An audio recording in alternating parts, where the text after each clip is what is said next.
how it will raise billions of dollars to fix its crumbling infrastructure. One solution that has gotten a lot of attention recently involves building market-rate housing on the campuses of some developments. So how will the agency sell that plan to its residents? Our Courtney Gross joins me now with more. Courtney, I did not realize that they were out there trying to talk this up. Yeah, they're actually going door to door. And I would say over the years, we have certainly seen a pattern. The administration announces a plan for a new development, and then residents immediately protest. So Nycha is now taking that message to residents' doorsteps.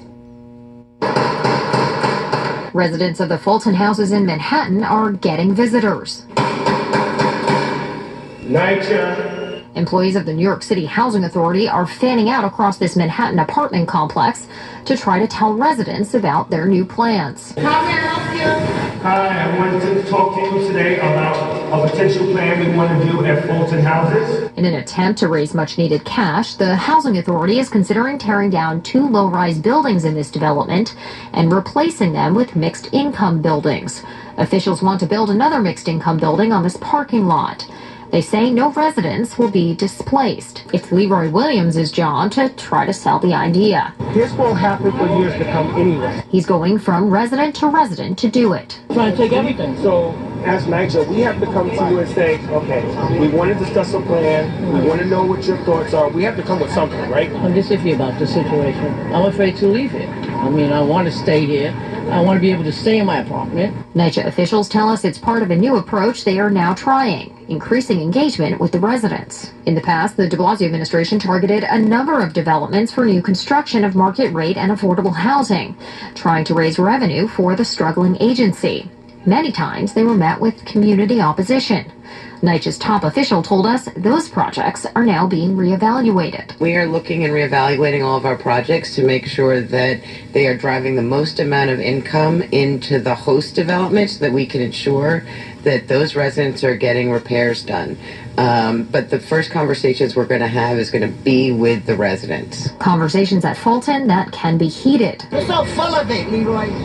I got your card in my wallet. You said any problem, you call me with the information. You're so full of it. Look at him now trying to convince us to sign something or come to their meeting because they want to explain it now. You see, they did all this behind our back. We just found out about it. Still, Williams will keep trying. That you will stay at Fulton.